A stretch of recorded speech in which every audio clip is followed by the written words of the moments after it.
Snow drifted across the windshield in thin, frantic streaks, blurring the world into a wash of gray and white as I turned onto the final stretch of Cold Ridge Highway.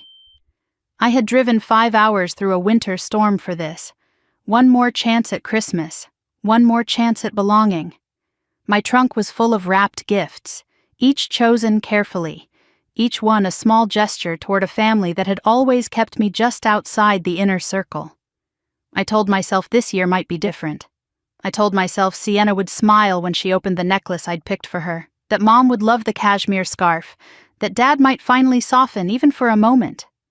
But the moment I stepped out of the car, the cold bit into my face and my phone lit up with a new message. 8 words. That was all it took to knock the breath out of me.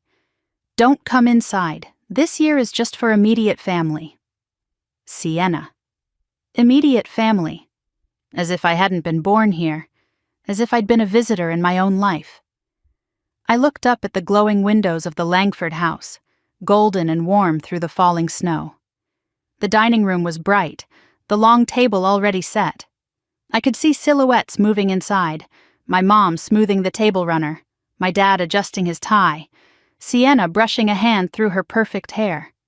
And right at my old seat, the one I'd taken every Christmas for nearly 2 decades, I saw a man leaning back in the chair like he belonged there. Elias Monroe, her fiancé. My spot, the space that had always been mine, was gone, replaced without hesitation. I tightened my grip on my keys. The snow fell harder. My breath turned to ice in the air. And somewhere between the headlights and the cold and that one text message, something inside me cracked clean through. I didn't move for a long moment. The storm howled softly around me, whispering in the way winter sometimes does when it knows you're hanging by a thread. My boots sank into the powder as I took a few slow steps toward the porch, then stopped again. Through the dining room window, I watched my family like a stranger watching a staged play. Dad lifted a glass, shoulders stiff with pride. Mom hovered close to him, smiling too brightly. And Sienna, radiant and soft in a cream sweater, laughed at something Elias murmured in her ear. They looked perfect, like the town's postcard version of a family Christmas, a picture that didn't have space for me. My phone vibrated again, a second message from Sienna. Please don't make this weird. We promised Elias's parents it would be intimate. Intimate? A word so sharp it might as well have been a blade. I stood there in the swirling snow, my fingers numb, watching the people who once called me theirs gather around a table I had helped set every year growing up. The kind of table where we'd placed gingerbread cookies when I was little, the kind where I learned how to fold napkins just like Mom liked. None of that mattered tonight. I wasn't needed. I wasn't even wanted. A wave of humiliation rolled through me, thick, hot, and dizzying. I felt it rise from my stomach to my throat, a burn I couldn't swallow down. For years, I had been the responsible one, the level-headed one, the one who sent birthday cards early and remembered anniversaries and tried, always tried, to keep the family connected. But Sienna was the one who shone brighter, the one who fit the image, the one Mom and Dad always instinctively moved toward like plants leaning into sunlight. The headlights of a passing truck broke the moment. I blinked hard, grounding myself, and looked away from the window. I turned toward my car and reached for the door handle, only for another sound to pull my attention back toward the house. A faint clink, crystal against crystal, a toast. Dad's voice carried across the yard even through the storm, confident, proud, the tone he reserved for celebrations. I had never heard him use it for me. My throat tightened. I slid into the driver's seat and let the silence wash over me. The gifts lay in the back, wrapped with care, ribboned and labeled. For a moment, the scent of peppermint and pine filled the car from the candle I'd bought earlier in the day. Everything was ready for a holiday that no longer existed. A Christmas that had excluded me before I even reached the driveway. I gripped the steering wheel and stared straight ahead. Snowflakes melted on the windshield, leaving streaks that caught the streetlight in fractured patterns. I didn't notice I'd started to shake until a sob rose uninvited, and I had to clamp a hand over my mouth. I didn't want to cry. I didn't want them to have that power. But the pain was sharp and immediate, the kind that punctures rather than bruises. For a moment, I let myself remember what holidays used to feel like. The cinnamon rolls Mom baked every Christmas morning, the way Dad used to help us carve jokes into the gingerbread cookies, Sienna and I making snow angels in the backyard. But those memories felt borrowed now, like they belonged to someone else, a girl who once believed she belonged in a family that was slowly pushing her out. A soft buzz broke the silence. A notification lit up on the console. Another message, but not from Sienna. Rachel Porter, my co-worker. Her text flashed across the screen. The Crestwell Capital file. You were right. Call me Monday. I stared at it, confused. Crestwell Capital. The same company Elias worked for. I'd flagged discrepancies months ago, transactions that didn't add up, numbers too polished to be real. But I let it go because it felt too close to my family, to the deal Dad bragged about securing with them. My chest tightened in a different way, a cold, clean jolt of recognition. Was it coincidence? Or had Sienna told me not to come because tonight wasn't really a celebration? Because something darker was happening inside that house? Something I wasn't supposed to see? I turned toward the glowing windows again.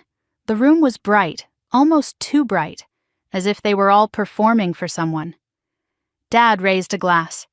Sienna leaned into Elias. Mom's posture was perfect, every movement careful. It didn't look like a Christmas dinner. It looked like a negotiation frozen in holiday wrapping paper. I wiped my eyes and forced myself to look away. The storm thickened, making the edges of everything blur like a watercolor someone had spilled water over. I picked up my phone, hoping to see a second message from Sienna, maybe even an apology. There was nothing. Just the cold glow of the screen and the bitter echo of her earlier words. I turned the key in the ignition. The engine hummed low, steady, grounding. My headlights cut through the falling snow, illuminating the house one last time. I pulled away slowly, watching the glowing windows shrink in my rearview mirror until they disappeared into a wall of white. The farther I drove, the clearer my mind became. The humiliation didn't fade. It sharpened. It turned into clarity, the kind that feels like a blade pressed against your ribs. If they didn't want me there, I wouldn't force myself into a place that no longer had a seat for me. But I also wasn't going to let their choices swallow me whole.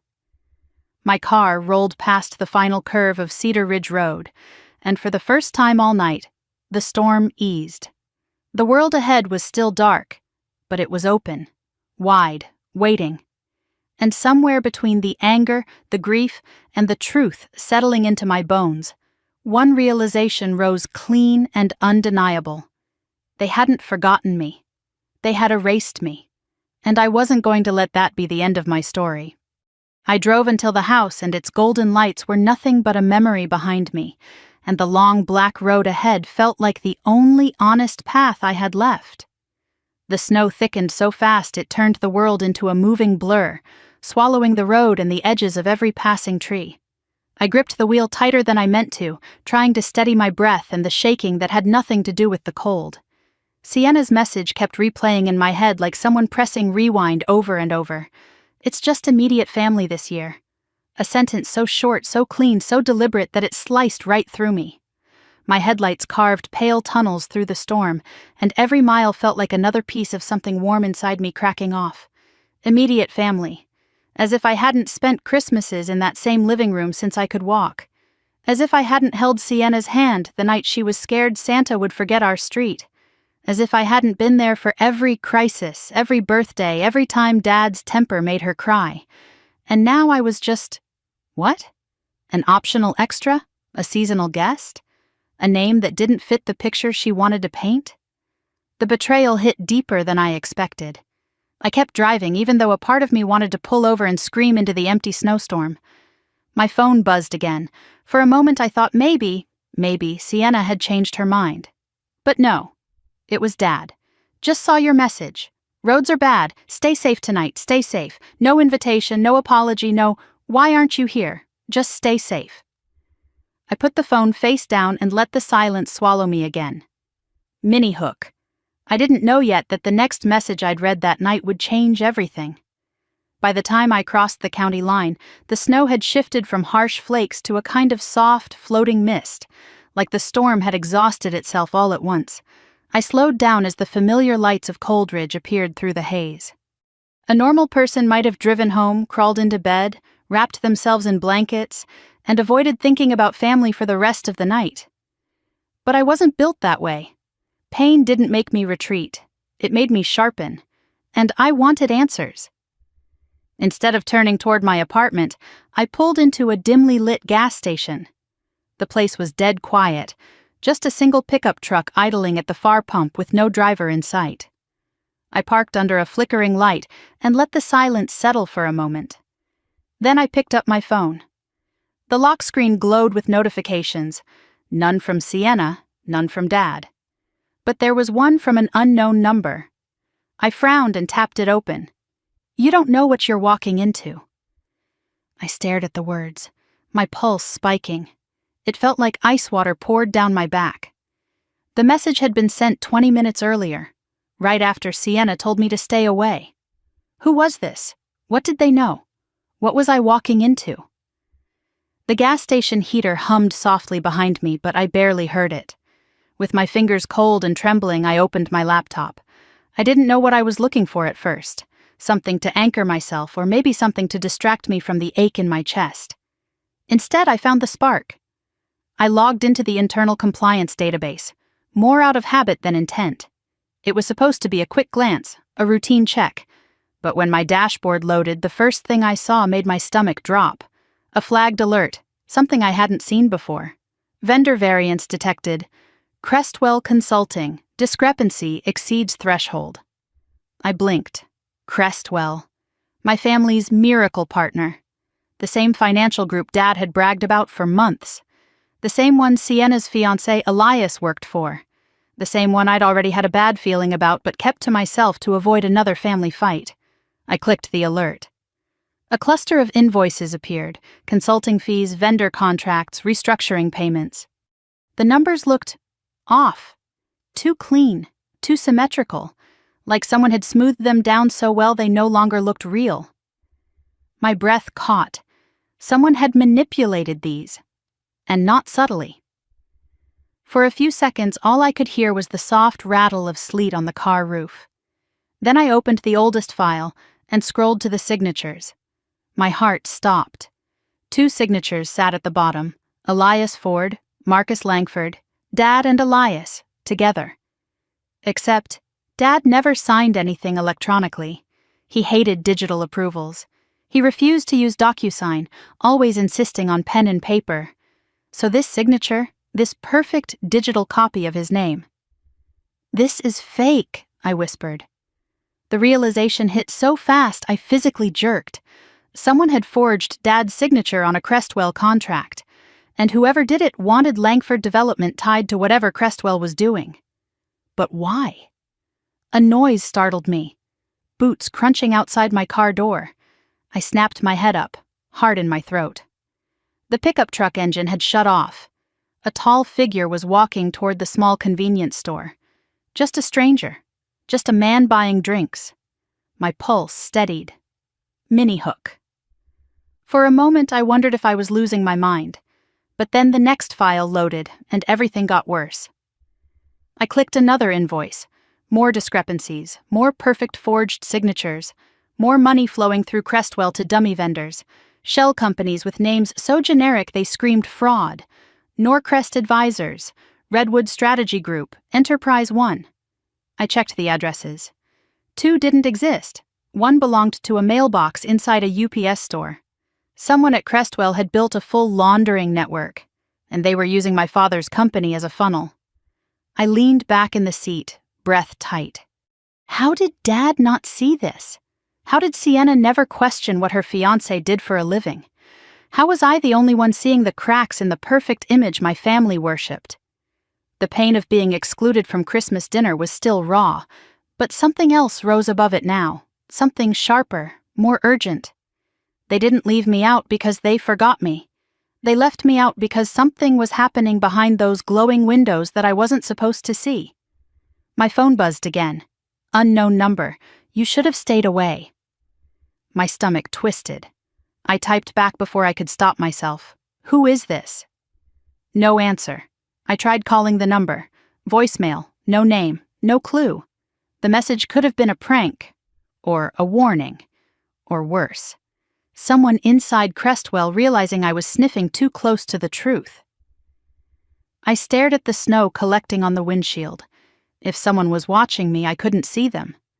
But the pickup truck was still parked. The store lights flickered. Every sound felt too loud. I shut my laptop abruptly. Instinct took over. Get out of the open, get somewhere safe.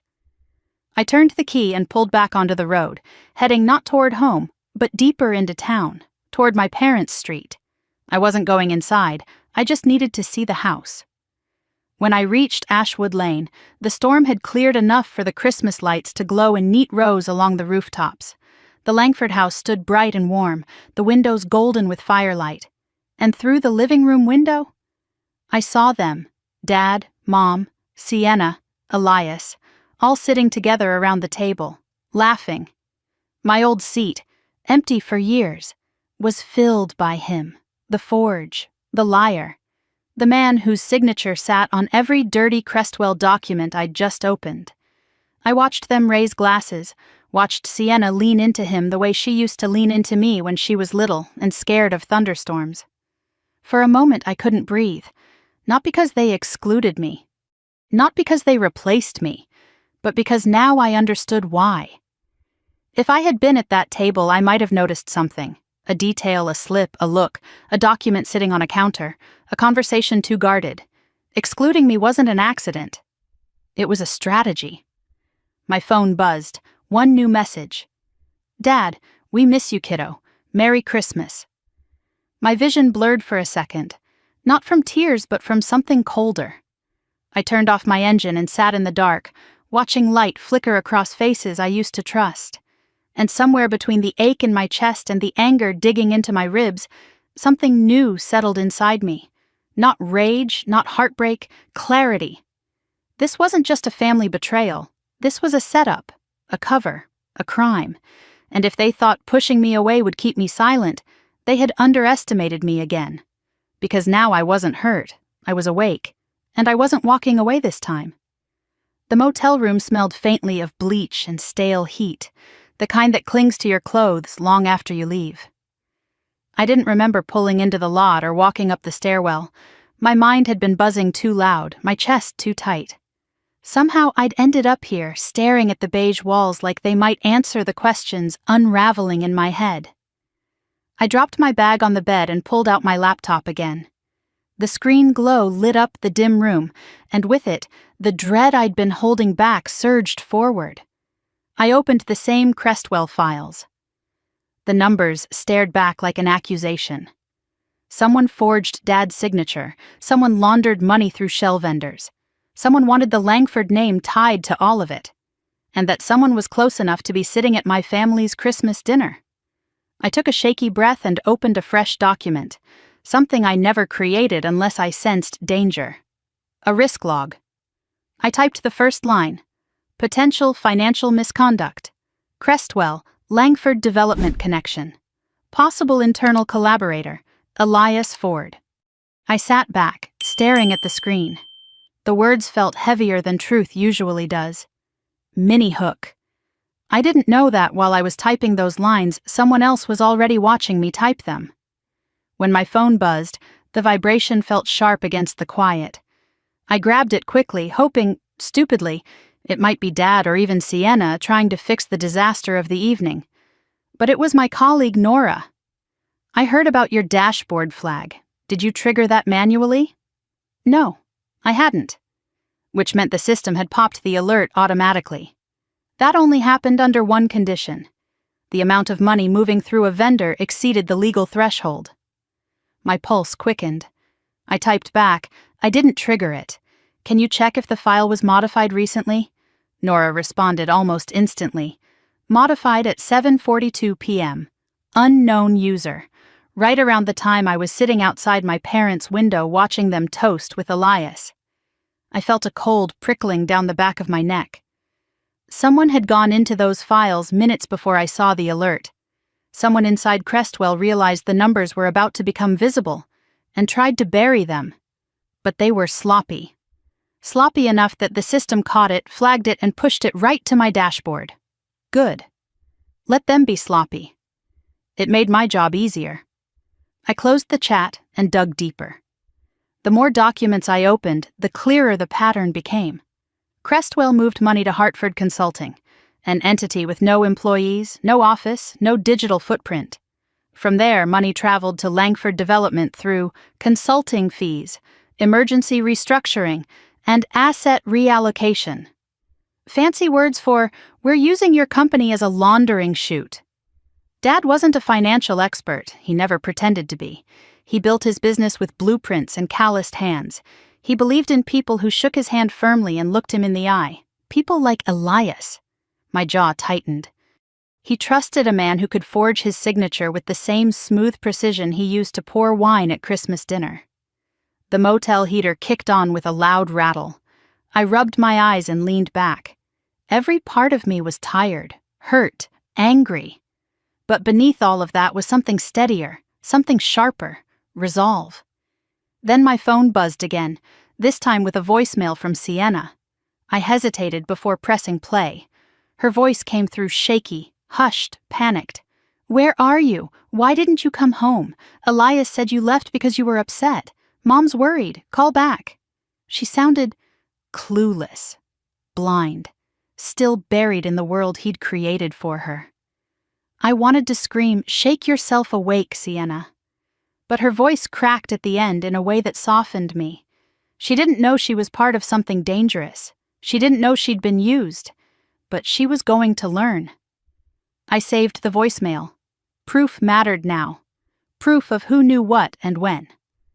Before I could return her call, my laptop chimed. A system alert. Another red flag. Transaction discrepancy. Crestwell, Hartford. Vendor, North Lane Strategies. $280,000 moved the day before Christmas Eve. 2 signatures. Elias Ford, Marcus Langford. Except Dad was in Denver that day. I knew because he'd sent Sienna and me a picture of his flight delay, complaining about cold coffee at the airport. The signature was forged again. It was intentional, it was repeated, it was systematic. Someone was setting up my father's company as the fall guy. My chest tightened as I wrote another entry in my log. If Crestwell implodes, Langford Development will be blamed first. I stared at the line until the words blurred. Then I added, "This is bigger than a mistake. This is a scheme." A knock sounded on the motel wall.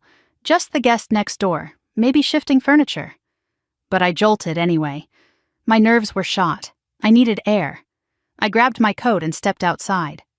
The cold hit instantly, slicing through fabric and right into bone. Snow crunched under my boots as I walked toward the far end of the parking lot. The town lights glowed faintly in the distance, like they were trying to reach me through the storm. I leaned against the metal railing, staring at the white-out sky, and let myself feel what I'd been pushing down. This wasn't just data. This wasn't just fraud. This was my family, their business, their reputation, their safety. And none of them even knew the storm that was forming above their heads. Mini-hook. Then my phone vibrated again, this time with a message that made my entire body go cold. Stop digging. No signature, no number I recognized. Just those 2 words. I scanned the empty parking lot. The wind howled against the metal siding. For the first time that night, fear pricked through the resolve. I typed back, "Who is this?" No response. Seconds stretched. A full minute passed. Nothing. I forced myself back into the room, locking the door behind me. The motel walls suddenly felt too thin, the lock too flimsy. It was one thing to find forged signatures. It was another thing entirely to receive threats. Someone knew I was digging. Someone knew I had connected the dots. Someone was watching. My mind went back to the silhouette I'd glimpsed in the suburban street earlier.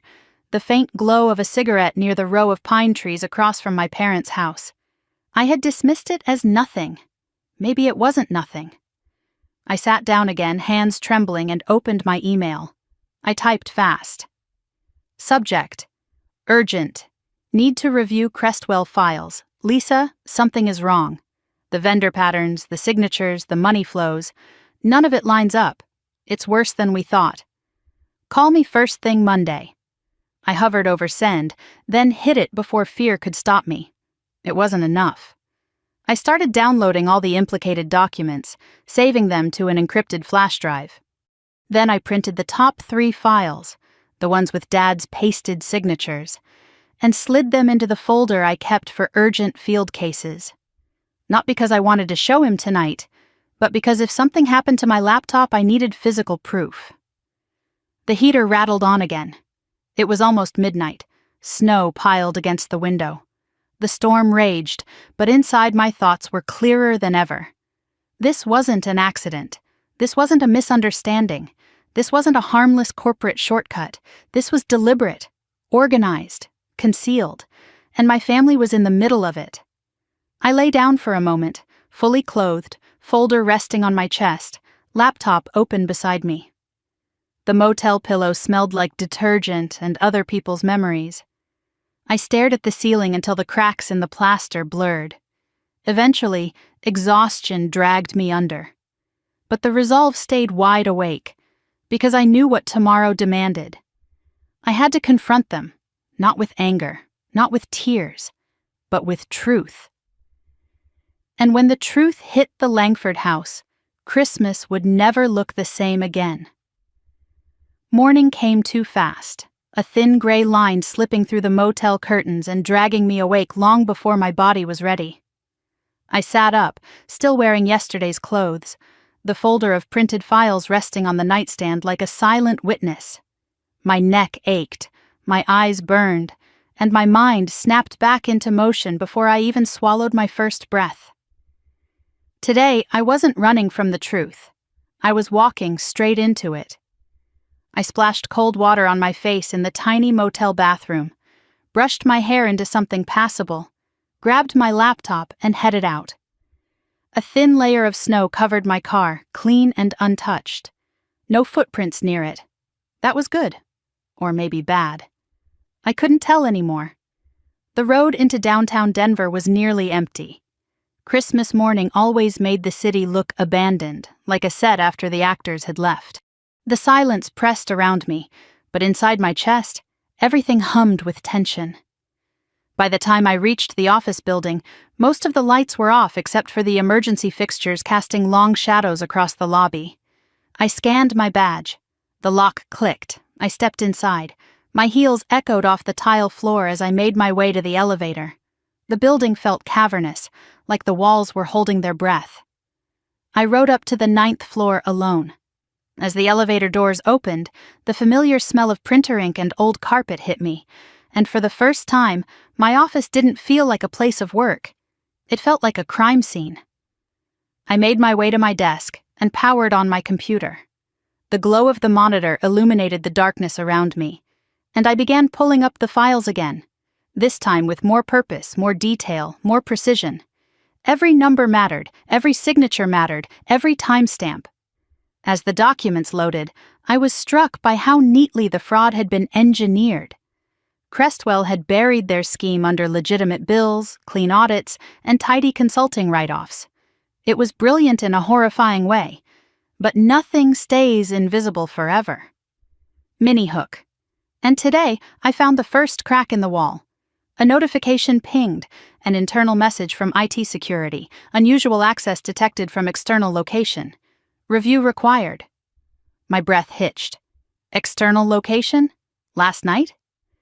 I opened the log, my user ID, my dashboard. Accessed at 9:07 p.m. Except at 9:07 p.m., I had been sitting in my motel room watching snow slide down the window. So if it wasn't me, someone had used my credentials. Then I saw it. The IP address. It belonged to Crestwell's downtown office. A sharp shiver crawled up my spine. Someone within Crestwell accessed my profile last night to see what I was looking at, to see what I knew, They weren't just hiding crimes. They were tracking the people who discovered them. I printed the log immediately, adding it to the growing stack of evidence beside me. Then my phone rang. I flinched. The screen displayed a name I almost wished I didn't know. Sienna. I answered cautiously. "Hey!" Her voice came through thin and trembling. "Where are you? You didn't come home last night." "I needed space," I said. "A lot happened." "I know," she whispered. "That's why I'm calling. Avery, I need to ask you something." "What?" There was a pause. Too long, too heavy. "Elias said you're digging into Crestwell," she finally admitted. "He said you're putting Dad's business at risk. He said you're jealous, and that you're trying to ruin everything." I closed my eyes. Of course he did. This was what manipulators did best. Turn the truth on its head and hand it back like a gift. "Sienna," I said slowly, "he's lying to you." "I don't know what to believe," she whispered. "He's been so good to Dad. He's been good to me." "Sienna," I said more firmly, "I found forged signatures, including Dad's." Silence. "He would never sign the paperwork Crestwell attached his name to," I continued. "He doesn't even use digital signatures. You know that." She stammered. Maybe he forgot." "No," I said. "He didn't forget. Someone forged them because they needed Dad's company to take the fall, and the evidence points straight to Crestwell, straight to Elias." A breath hitched across the line. She whispered, "Why would he do that?" "Because it benefits him," I said gently. "Because if Crestwell collapses, Dad gets blamed first. You get blamed, I get blamed. And Elias walks away clean." She inhaled sharply. "You don't know that." "Yes, I do," I said.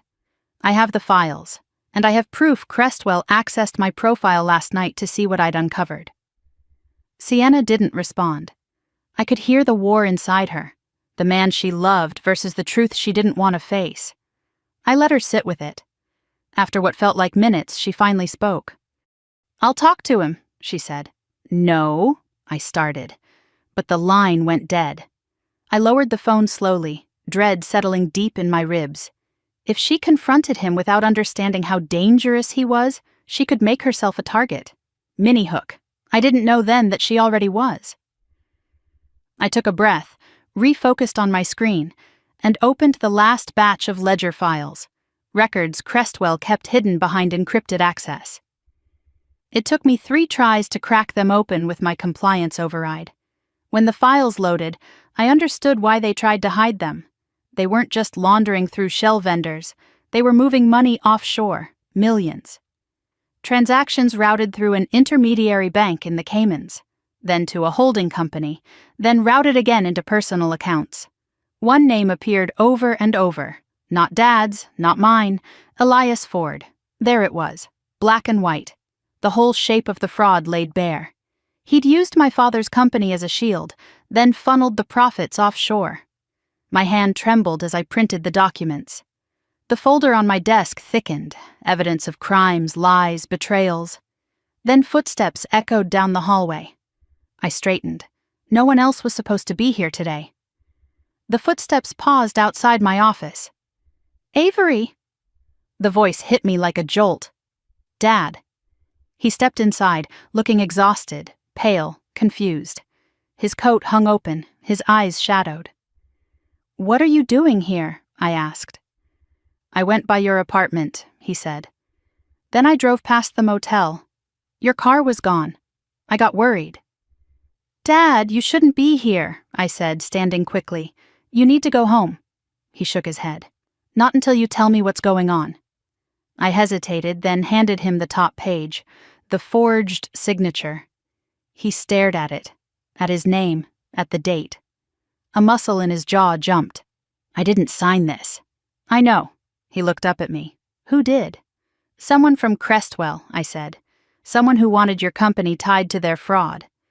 His face went slack with shock. "And Elias?" he whispered. "He's at the center of it." Dad lowered himself into the chair like the weight was too much to carry. "I trusted him," he said quietly. "I let him into my home." He swallowed hard. His next words cracked.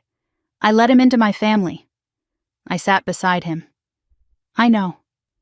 Tears gathered in the corners of his eyes. What have I done?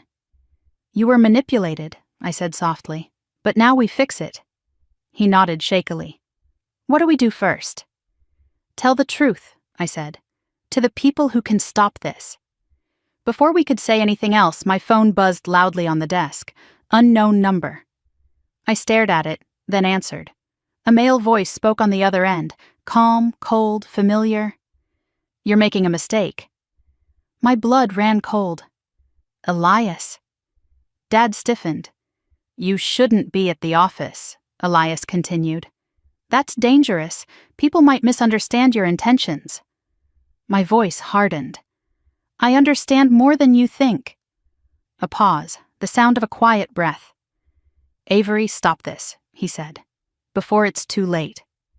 Too late for who? I asked. For all of you. The line went dead. I stared at the phone, heart racing. Dad's voice was barely above a whisper. What did he say? He knows where we are. Mini hook. And then, I heard it.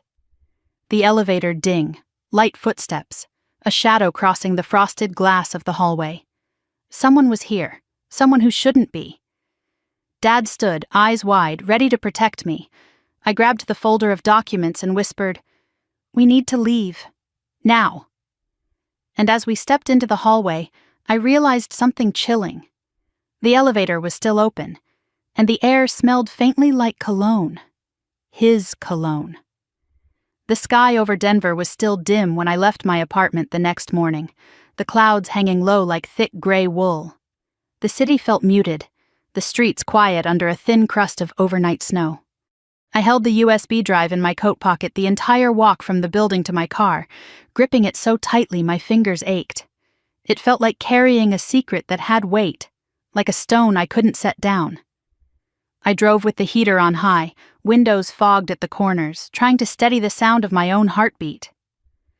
By the time I reached the attorney's office downtown, the sun had barely crawled above the skyline.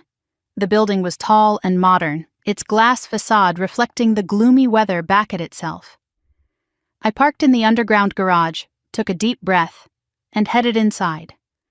The elevator ride felt endless, each floor lighting up slowly until the doors finally slid open onto a quiet reception area. The receptionist greeted me with a polite, practiced warmth. "You're here for the 9 o'clock with Mr. Greer?" "Yes," I said, my voice sounding steadier than I expected. She gestured toward a row of chairs, but before I could sit, a man in his 50s stepped into the lobby. He wore a charcoal suit and carried a leather folder under his arm. "Avery Langford?" he asked. I nodded. "I'm Daniel Greer. Come on back." His office was spacious, but uncluttered. Bookshelves arranged neatly, degrees framed on the wall, a large window overlooking the city. He gestured for me to sit, then closed the door behind us. "Your message last night said this was urgent," he said as he settled behind his desk. I pulled the USB from my coat pocket and placed it gently on the surface between us. "It is." He studied me for a moment. "Tell me everything." So I did. From the Christmas exclusion to the documents, the discovered shell companies, the altered signatures, the threatened texts, and the evidence in that USB. I told him about Sienna signing papers she didn't understand, about my parents being manipulated, about being framed through falsified approvals in Crestwell's system. He didn't interrupt. He only listened, occasionally jotting notes, occasionally watching me with a look that made me feel both exposed and protected. When I finished, he leaned back slowly. "You have more than a suspicion," he said. "You have evidence. Real evidence." "I don't know who else to trust," I said quietly. "It's bigger than I thought, and it's touching my family from every direction." He tapped his pen against the folder thoughtfully. "It's fortunate you came now. If you had waited, the accusations could have turned toward you before you even saw it coming." I swallowed. "I think that's already happening." He clicked open the USB folder, scanning the documents. His brows lifted. Whoever compiled this wanted someone to see it. This isn't sloppiness or panic, this is intentional. That's what scares me, I said. It should. He paused. But it also means you have a strong foundation for a whistleblower claim. The words felt heavy in the air. Whistleblower. I had spent years avoiding the spotlight, working quietly, doing my job methodically, never stepping into the line of fire. Becoming a whistleblower felt like stepping in front of a train willingly. What happens if I file? I asked. You gain legal protection, Greer said, and depending on the depth of this scheme, the government may shield your identity during early investigation stages. May, I echoed. Not will. He didn't soften the truth. This is a messy case involving family, corporate fraud, and interstate financial activity. You're a central witness whether you want to be or not. My chest tightened. He sensed the shift and added, But you are not the villain in this story, Avery. You're the person doing the right thing. Doing the right thing. It sounded noble in theory. In practice, it felt like pulling a pin from a grenade. I want to protect my family, I whispered. I don't want them destroyed because of this. Greer nodded. Then the first step is to get in front of the investigation instead of behind it. He printed several forms and slid them toward me. We'll file your statement confidentially. I'll be your counsel during the inquiry. And starting today, you will not contact Crestwell, Hartwell, or anyone connected to their leadership. I nodded. And Avery, he said firmly. You will not confront Elias alone, no matter what. My pulse jumped. I wasn't planning to. He arched a brow. I looked away. Not anymore. He let out a controlled sigh. I'll contact the federal office this afternoon. Expect a call for preliminary verification. Be calm, be honest, and stick to the facts. You've done the right thing coming here. When the meeting ended, I felt both grounded and unmoored, like someone had given me a blueprint for a building I wasn't sure I was ready to construct. Still, I walked out with purpose in my step. This wasn't about vengeance anymore. It was survival, for my family, and maybe for me too. Outside, the wind stung my face. I wrapped my scarf tighter and headed to my car. As I climbed in, my phone rang. It was Rachel. You won't believe what just happened, she said without greeting. My stomach dropped. What now? Compliance sent an alert to our whole department this morning. There's been a formal request to preserve all internal documents related to Crestwell Capital. Cold sweat prickled down my back. Already? It gets worse, she said. Your name was flagged for unusual activity. They're reviewing your credentials. And there it was, the first official ripple of the storm. Rachel, I said slowly, I met with an attorney this morning. Good, she breathed. You're going to need one. A wave of fear washed over me, but I kept my voice calm. Thank you for warning me. Just be careful, she said. This is bigger than all of us. We hung up, and I sat in the car, gripping the steering wheel, breathing through the panic. The walls were closing in faster than I expected, but panic wouldn't help. Action would. I started the engine and headed toward Coldridge. The highway stretched out clean and white, the sky an endless gray dome. My fingers tightened around the steering wheel as I replayed everything Rachel had said. If corporate compliance was already moving, then federal investigators were likely doing the same. And if they approached Crestwell before I did, I needed to prepare my parents. I needed to ensure that neither Dad nor Sienna accidentally incriminated themselves. When I turned onto the long road leading into Coldridge, the town appeared quiet. Too quiet. I parked in front of my parents' house again, stepping into the cold air with a sense of urgency. Before I could knock, the door opened. Dad stood there, face pale, jaw tight. We need to talk, he said. I stepped inside and immediately saw why his expression had changed. The living room coffee table was covered in papers, contracts, bank notices, handwritten notes. Mom sat stiffly on the couch, hands clasped tightly in her lap. Sienna stood by the window, arms wrapped around herself as if bracing against a cold that wasn't physical. Dad picked up a document and handed it to me. This came in the mail this morning. I scanned it quickly. An official notice requesting documentation for several transactions tied to Langford Development. A preliminary inquiry. Nothing accusatory, yet. But it was the kind of document that preceded something larger, something formal. "They're looking," I whispered. Dad nodded grimly. "And they'll find we signed off on contracts we didn't understand."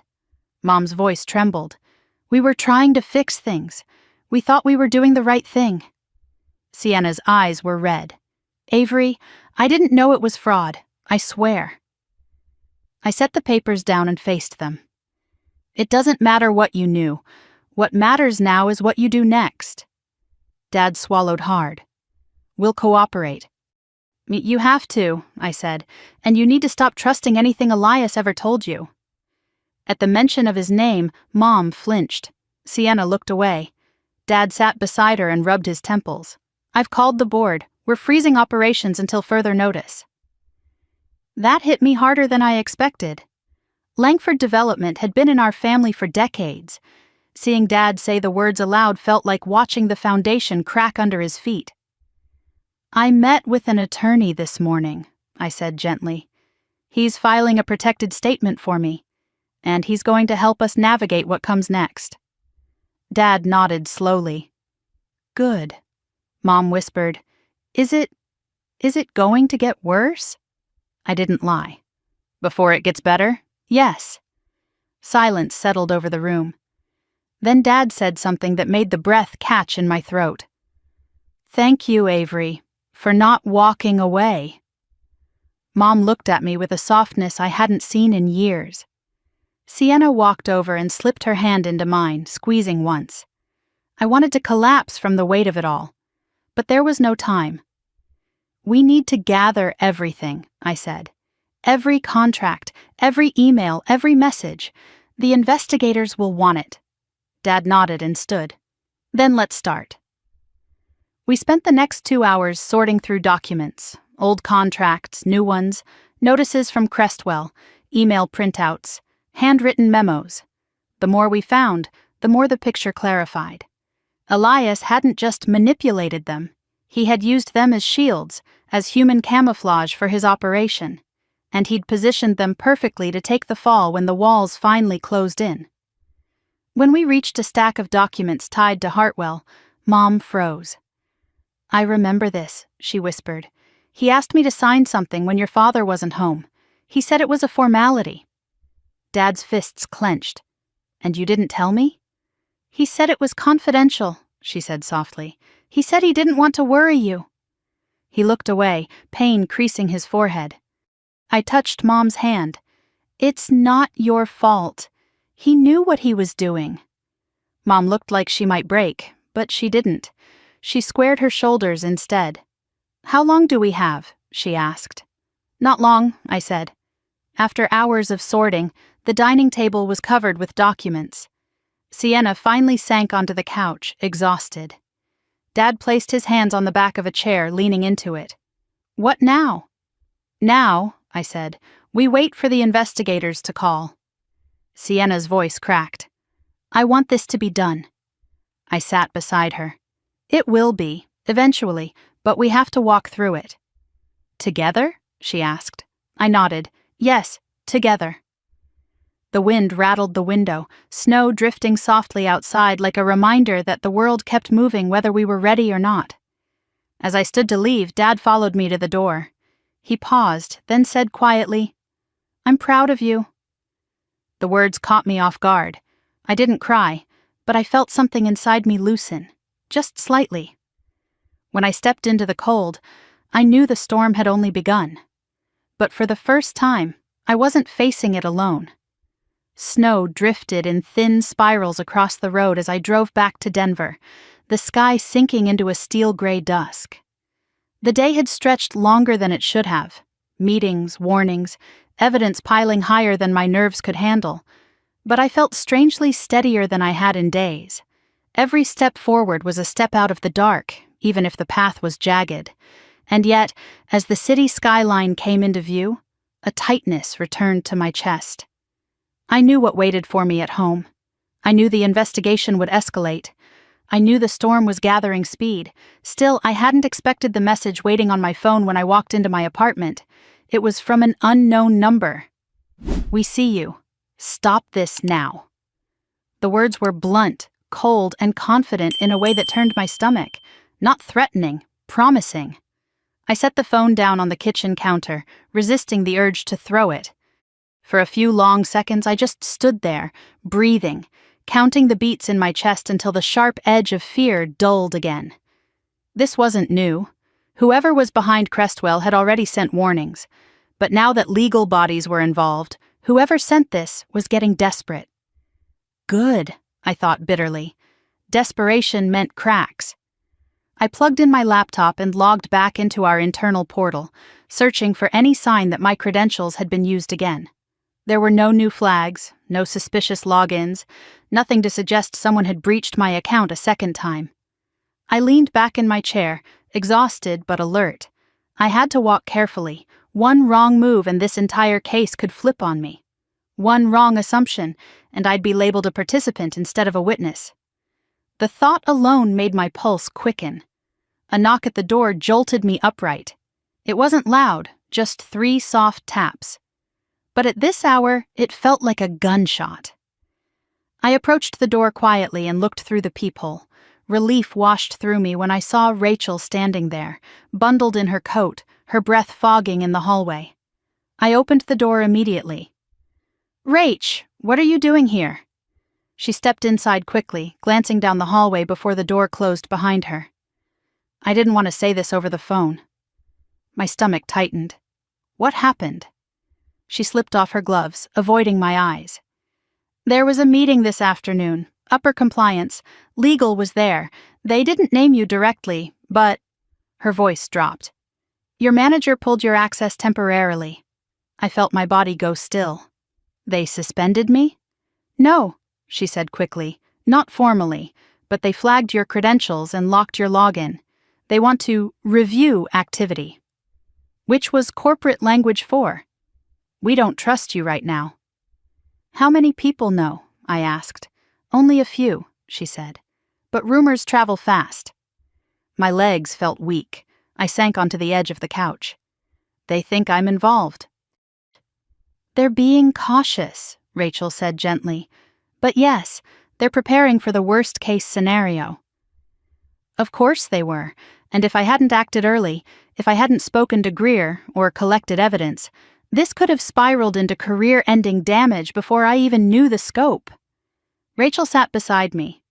"Tell me you talked to someone, a lawyer, you filed something. You didn't try to handle this alone." I nodded slowly. "I met with an attorney. He's filing a protected statement." "Good," she whispered. "You did the right thing." But my mind was already shifting. If corporate compliance was locking down systems, then federal investigators were moving too. And Elias, he wouldn't sit quietly. Not a man like him. Not when the walls were closing in. "What about Crestwell?" I asked. "Have they responded to the inquiry?" Rachel shook her head. "Not publicly, but they're pretending nothing is wrong. And their CEO?" She hesitated. "What about him?" "He's been unreachable since this morning." A chill slid through me. Unreachable how? No calls, no emails, no statements, nothing. He disappeared. I thought of Elias, the way he'd eased into our family, the way he'd smiled across my parents' dinner table, the way he'd encouraged them to trust him. And now Crestwell's leadership was going dark. I stood abruptly. "We need to find him." "No," Rachel said immediately. "Avery, let investigators do that." "He's the key," I said. "He's the one who looped my family in.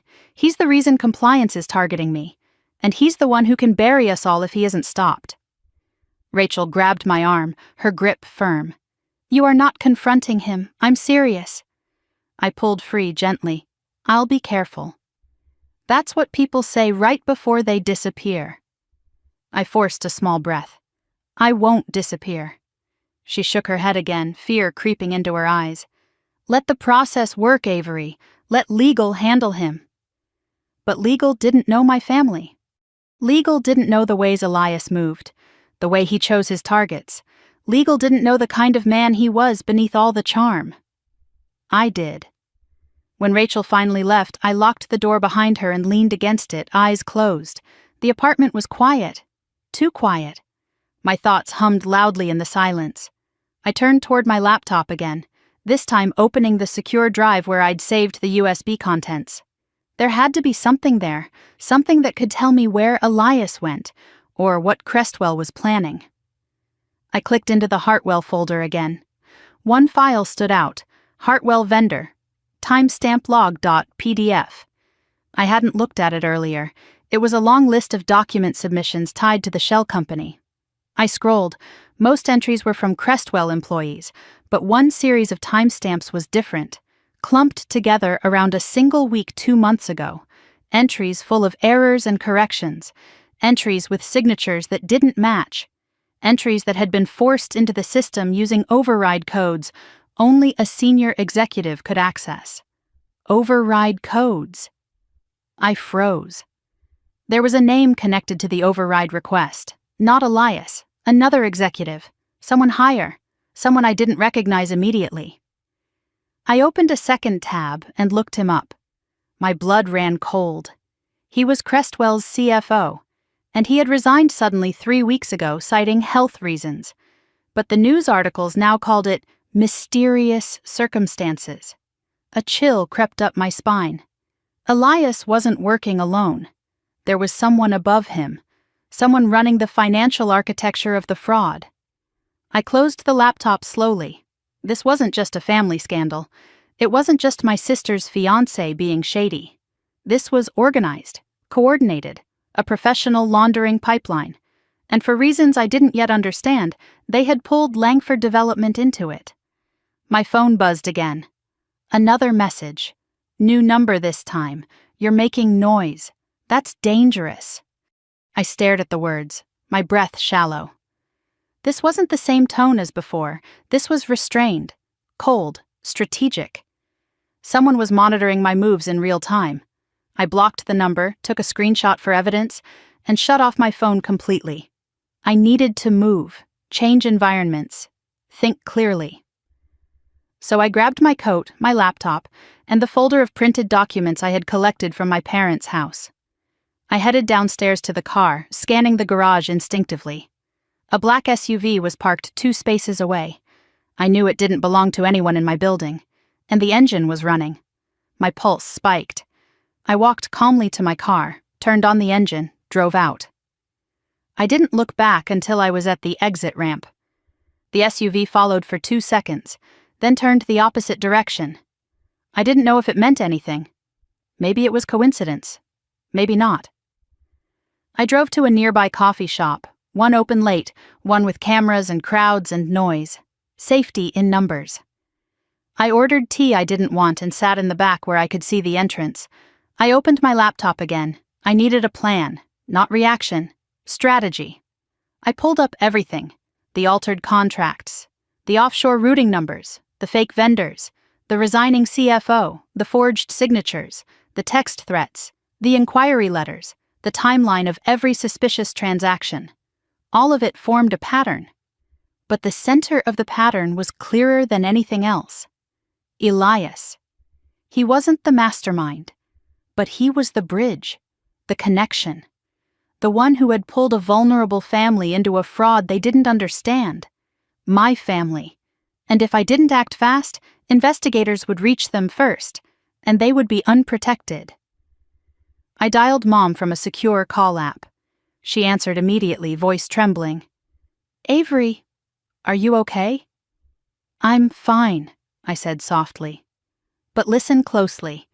Do not answer calls from unknown numbers. If anyone asks for documents, you send them only to me or the attorney. Do not talk to Crestwell. Do not talk to Elias." Mom breathed shakily.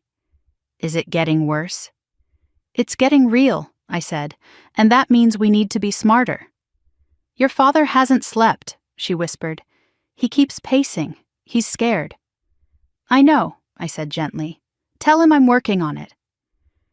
Before she could respond, I saw someone enter the coffee shop, head down, scarf pulled high over his jaw. My breath stopped. Elias. He scanned the room slowly, looking for someone. My chest tightened so violently I almost stood too quickly. He didn't see me. Not yet. But he was here, too close, too deliberate. Mom's voice echoed faintly through the phone. Avery? Avery, what's wrong? I lowered my voice. Mom, lock the doors. I'll call you back. I ended the call. Elias took another step inside, shaking snow from his coat. His eyes lifted and landed on me. He froze when his gaze locked onto mine, his posture tightening in a way that told me he hadn't come here by accident. He didn't look surprised. He looked expectant, like he'd planned for this, like he'd been tracking me. I slid my laptop closed slowly, keeping my movements controlled, calm, deliberate. The hum of the coffee shop felt suddenly distant, muffled under the roar of blood in my ears. Conversations faded. Cups clinked somewhere near the counter. A barista laughed, but all of it blurred behind the sight of Elias crossing the room toward me, each step precise, quiet, measured. I didn't panic. Panic was loud. Panic was noticeable. What I needed was steady. And so I straightened in my seat, my pulse thudding in my throat, and met his approach with the same practiced calm I used in conference rooms with corporate executives who lied for a living. He reached my table and paused. Avery, he said smoothly, voice dipped in warmth he didn't mean. I wondered when we'd run into each other. I rested my hands on the table, fingers loose. You tracked my phone. His smile didn't shift, but something icy flickered behind his eyes. Why would I do that? You tell me, I said evenly. He glanced around, watching the cafe with an air of casual confidence before slipping into the chair across from me. He leaned back, crossing one ankle over his knee like he was settling in for a pleasant catch-up. You're a hard person to reach these days, he said lightly. Your sister's worried. My sister, I echoed, keeping my tone flat, is afraid of you. His smile sharpened. She's emotional. You know how she gets. I studied him closely. The man had always been polished, pressed shirts, clean lines, perfect hair, but today there was something frayed around the edges, a flicker in the eye, a tightness around the mouth, something unraveling. You didn't come here for coffee, I said. No, he agreed quietly. I came to talk. That's what the anonymous messages were for? His jaw ticked. Barely, but it ticked. Sometimes, he said softly, people need reminders to keep their noses out of places they don't belong. You mean my family's business? I asked. Or Crestwell's offshore laundry service? He didn't flinch. That was the part that chilled me. He leaned forward, lowering his voice. Avery, you're making a mistake. I laughed under my breath. You've told that lie to everyone in my family already. Try something new. He didn't appreciate that. His hand tightened around the armrest, knuckles whitening just slightly. You think you understand what's happening, he murmured. But you don't. This is bigger than your father's company, bigger than your sister, bigger than some petty disagreement between us. Then enlighten me, I said, folding my arms. He glanced toward the door, toward the windows, then back at me with a subtle shift, like a man who wanted to talk but shouldn't. Leave it alone, he said, voice low, almost pleading. Walk away, let this play out. Trust me when I tell you that interfering will not end well for you. For me? I repeated. Or for you? He exhaled through his nose, controlled but fraying. You're smart, Avery. Smarter than most people in your office. Smarter than your father. Smarter than your sister. I get why you're curious. But curiosity in the wrong direction. His eyes darkened. Has consequences. I held his gaze without blinking. I'm not afraid of you. You should be. His words hung in the air, heavy and quiet and without theatrics. It wasn't a threat. It was a statement of fact. A man telling me exactly how the world worked in the circles he moved in. I inhaled, steadying myself. "You used my family," I said softly. "You made them sign fraudulent contracts. You dragged them into your mess." "They needed help," he countered, shrugging lightly. "They were desperate. I offered a solution. If your father had managed his company better, none of this would have been necessary." "And forging signatures?" I asked. "Changing dates? Creating shell vendors? Was that necessary too?" His eyes flickered once, only once. "People make mistakes," he said. "And some people commit crimes," I replied. The corner of his mouth twitched. "You think you've found something big. You think you've connected dots no one else has connected." He leaned in, lowering his voice further. "But you don't have the full picture. And if you keep pushing, you're going to expose things that can't be buried again." "And that scares you," I said quietly. His smile faded. "What scares me is that I can't protect Sienna if you drag her into this." My chest tightened. "You never protected her." He leaned back again. "She signed documents. Her name is on approvals. You think investigators will care that she didn't understand how the financial system works? Ignorance doesn't absolve liability." My pulse spiked. He saw it, and he smiled. "That's what I thought," he murmured. For a moment, anger flared so sharp it nearly choked me. But anger wasn't useful here, so I swallowed it and asked the only question that mattered. "Where's Crestwell's CFO?" His face stilled. "You know," I continued, "the one who resigned suddenly, the one who executed override codes on your fake vendor invoices." He didn't blink, didn't look away, but something deep in him recoiled just for a second. "You're in deeper than I thought," he said quietly. Then, almost as if remembering where he was, he stood. Calmly, smoothly, like nothing had happened. "I'll give you one more chance," he said. "Stop now." "And if I don't?" I asked. He slipped his coat back on, adjusting the collar with slow precision. "Then whatever happens next is on you." He moved toward the door. I stayed seated, watching him walk into the swirling snow. The wind whipped around him, lifting the edges of his coat. He didn't look back. I didn't breathe until he was gone. The barista called out another order. Someone laughed in the corner. Life resumed around me slowly, as if nothing remarkable had happened. But everything had changed. I reopened my laptop. My hands shook. Not with fear, with adrenaline. He was slipping. He was scared. I left the cafe 10 minutes later, scanning the street. No SUV, no shadows, just swirling snow and fading daylight. Back in my car, I dialed Greer using the secure line he'd given me. He answered immediately. "Yes?" "He found me," I said. Silence filled the line. "Where?" he asked. "A coffee shop on 14th. He wanted to warn me off." Greer's voice hardened. "Avery, you need to stay somewhere safe tonight. And you need to document every detail of that interaction." "I will," I said. "But there's more." I explained the CFO connection, the override codes, the missing executive, the pattern forming in the documents. He exhaled sharply. "This goes far beyond a simple fraud scheme. You've stepped into a corporate conspiracy." "I know," I said softly.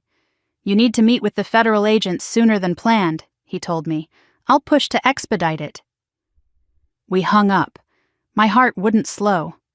I started the engine and headed back toward Coldridge. I didn't know why I drove there instinctively. Maybe because I needed to see my family.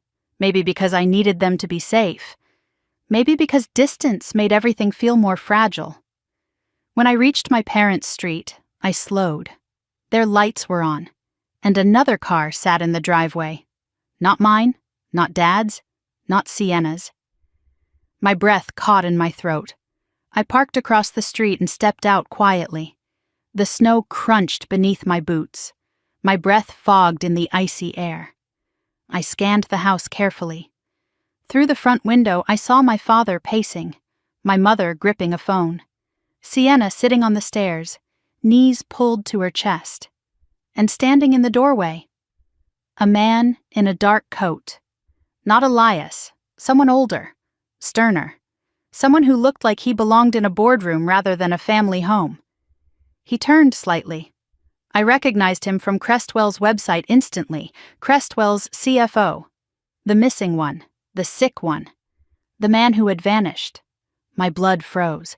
He wasn't sick. He wasn't missing. He was standing in my parents' house, and he was talking to them.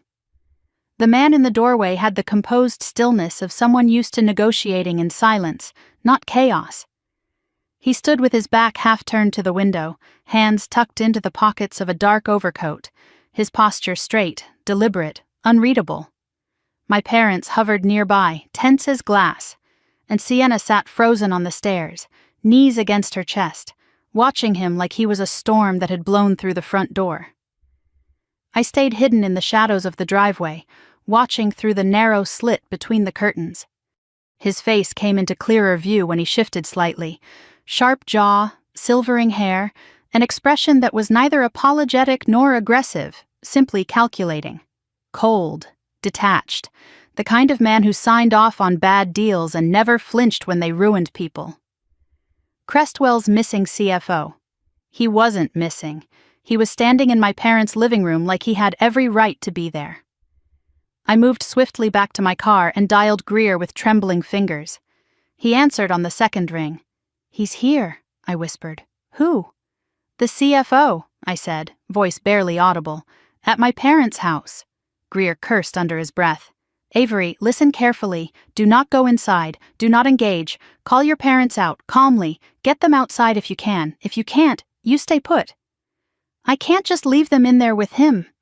"Avery," he said with sharp urgency, "you're the only person who knows what he is. Your parents don't understand how dangerous he can be. You do. Act accordingly." I forced myself to breathe evenly. "I'll call you back." I hung up and began typing a quick message to my mother. "Where is Dad? Are you safe? Answer yes or no." I watched through the window as Mom subtly checked her phone. Her hands trembled as she typed back, "No." A cold wave rushed through me. Then, "He says he needs documents Dad signed. Says it's just a misunderstanding. Should we cooperate? Absolutely not." I typed fast. "Do not sign anything. Do not hand over anything. Say you need fresh air. Step outside. I will be waiting." She read the message and hesitated. The CFO's gaze landed on her sharp as a blade. My mother's throat bobbed as she swallowed. She stood slowly. I need a moment," she said. "Some air." Her voice wavered but held. The CFO didn't move, didn't question it. My father shot her a confused glance but didn't speak. She slipped out the front door. I stepped out of the car immediately and hurried across the yard. She gasped when she saw me. "Oh, thank God," she whispered, clutching my arms. "Is he dangerous?" "He's not here to help," I said. "Where's Dad? Where's Sienna?" "Inside," she said shakily.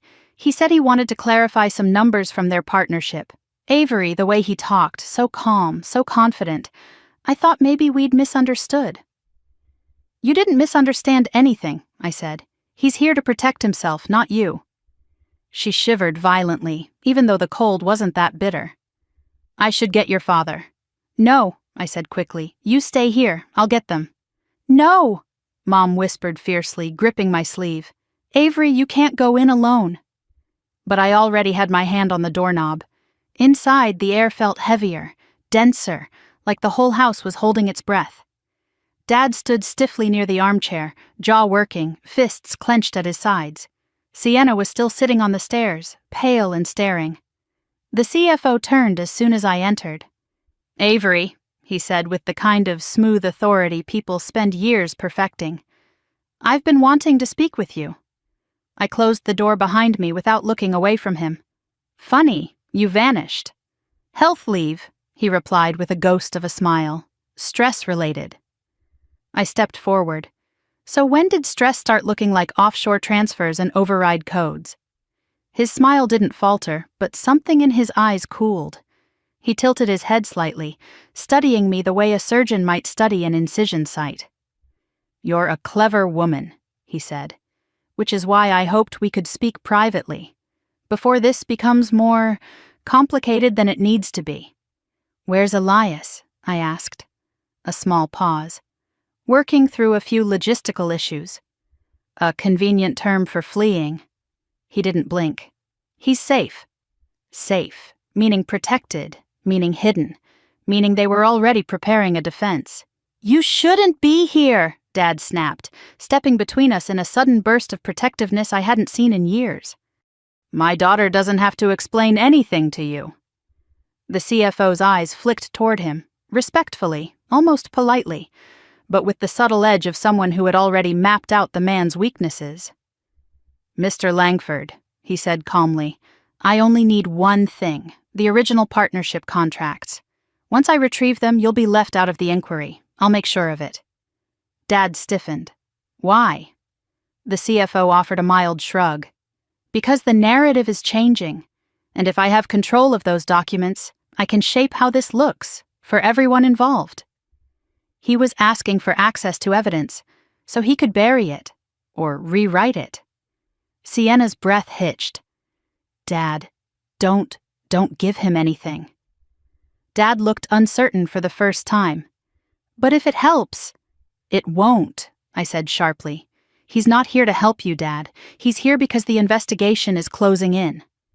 The CFO clasped his hands behind his back. Federal investigators move slowly, Avery, and they haven't contacted me. Because they can't find you, I snapped. He gave a small, amused smile. Perhaps. Dad stared between us, stunned. Why would they be looking for you? The CFO looked directly at him then, face smooth as stone. Because some individuals within Crestwell made choices that could reflect poorly on the board. My priority is ensuring none of those choices lead back to you. You mean you're covering your tracks, I said. Sienna whispered, Dad, he's lying. The CFO turned to her slowly. You signed documents connecting you to Hartwell Consulting. If I go down, do you know what will happen to every signatory tied to those contracts? She flinched as if struck. I stepped forward, fury flooding my limbs. That's enough. He raised a hand. I'm stating facts, nothing more.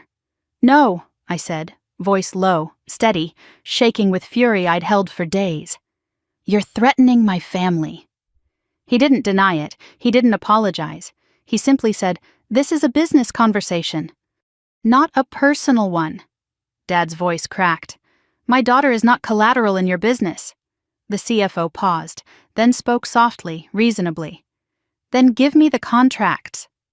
Dad hesitated. And I saw it. The moment fear outweighed judgment in his eyes. That terrified me more than anything else. I moved fast. No, I said sharply. Dad, don't. If you give him those documents, you destroy any chance of protecting yourself, and Sienna, and Mom. Dad swallowed hard. The CFO clasped his hands, expression serene. Mr. Langford, be reasonable. You are in over your head. Your daughter can't save you. She lacks the institutional leverage. Let me fix this before it implicates you? I asked. His eyes flicked to me again, irritation finally breaking through his calm facade. You don't understand the scope of what you've inserted yourself into. I understand enough, I said. Enough to know you're afraid. A thin crack appeared in his expression, almost invisible but real. Then he sighed as if disappointed in a stubborn child. If you won't cooperate voluntarily... He stepped toward my father. Instinct surged through me. I moved in front of Dad before he could. You lay one hand on him, I said, voice low, and I'll walk into the federal office tonight with everything. The room stilled. For a moment, the only sound was the soft hiss of the heater. He leaned in just enough for only me to hear. If you hand those documents over, he murmured, you won't ruin me. You'll ruin your entire family, and you'll never wash that blood off. A chill sliced down my spine. He straightened, smoothed his coat, turned toward the door. We're not done, he said. I stepped forward. Yes, we are. He opened the door. Mom gasped from outside. The CFO paused on the porch and looked back at me. "You think you're doing the right thing," he said softly, "but you have no idea what you're stepping into." Then he walked into the snow. I didn't move until the taillights of his car disappeared down the road. Dad sank into the nearest chair, face pale. Mom slipped inside, shaking. Sienna collapsed against the banister, sobbing quietly. None of us spoke. The quiet stretched until Dad finally whispered, "Avery, what now?" I knelt beside him, placing a hand over his. "We prepare," I said, "and tomorrow we tell everything to the federal agents. Every word, every document, every threat." Mom wiped her eyes. "Will that be enough?" I looked toward the dark window where the CFO had disappeared. "I don't know," I admitted, "but it's the only way we survive this." The house was silent again. But the storm brewing outside wasn't weather. It was the truth. And we were finally walking into it. The federal building loomed gray and imposing against the winter sky when I pulled into the visitor lot the next morning. I sat in my car for a few long breaths, gathering myself, feeling the weight of what the next few hours would demand. Inside my coat pocket were 3 things: the USB drive, the printed documents from my parents' house, and the written timeline I'd stayed up half the night creating. My hands shook only slightly when I finally opened the door. A blast of cold air hit me as I crossed the lot, the wind slicing through the seams of my coat. Denver in winter always felt sharp, but today the cold carried something else. Finality, consequence, the kind of chill that settled in the chest, not just the skin. I paused outside the revolving doors, exhaled once, then stepped inside. A woman at the security desk gave me a sympathetic smile as she scanned my ID. "Second floor," she said. "Conference room 2B. They're expecting you." The elevator ride felt too short and too long all at once. When the doors slid open, a man in a gray suit with a badge clipped to his belt greeted me. "Avery Langford?" "Yes," I said. "I'm Special Agent Callahan." He gestured down the hallway. "Come with me." His tone was professional, even kind in its own way, but it carried an edge, something sharpened by years of interrogations, of sorting truth from carefully crafted lies. I followed him into a room with a long table and a large digital recorder already set out.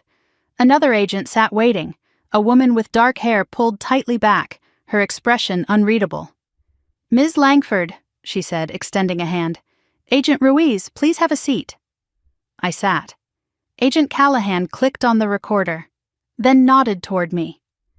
"We're going to begin with a formal statement. This isn't an interrogation. You're not under suspicion, but you are a primary witness." I nodded, feeling my heartbeat thudding hard in my throat. Agent Ruiz folded her hands on the table. "Start from the beginning. Tell us how you became aware of Crestwell Capital's financial irregularities and how your family became involved." I took a breath, steady and deep. "It started on Christmas Eve," I said, "when I was uninvited to my family's dinner." Their pens paused, both of them glancing up with subtle confusion, until I continued, laying out the events one by one, carefully, accurately. I described the glowing windows, the empty seat replaced by Elias, the timing of the text that kept me away from the house. I told them about the message from Rachel, the USB drive, the contracts, the false vendors. I explained the forged initials, the override codes, the CFO's disappearance, his sudden reappearance in my parents' doorway. The words poured out of me in a mixture of precision and memory, clear but edged with emotion I could no longer separate from the facts. At times my voice wavered, but I never lost the thread. When I finished, Agent Ruiz leaned back slowly, processing. "You said the CFO visited your parents' house last night," she added. "Can you describe his demeanor?" "Calm," I said. "Controlled. Threatening, but quietly so.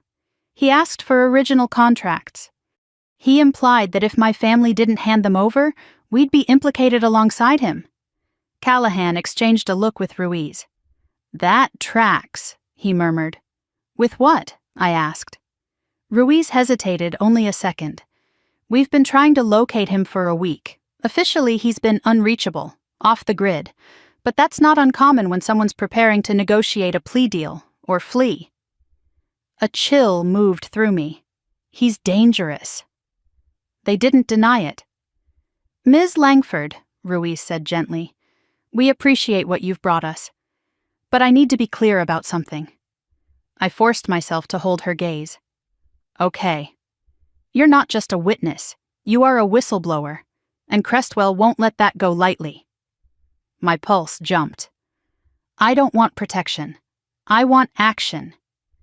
And you'll have it, Callahan said, but we need to move methodically. Cases like this, money laundering, shell vendors, fraud, they unravel quickly, but they also explode if we're not careful. He nodded toward the USB. May we access the drive? Yes. I slid it toward them. Ruiz inserted it into her laptop, her eyes darting as she scanned the folder structure. You have a good eye, she said. These files, they're exactly what we needed. Callahan pushed a notepad toward me. One more thing, we're issuing immediate subpoenas for Crestwell's executive communications, and that will send shockwaves through the board.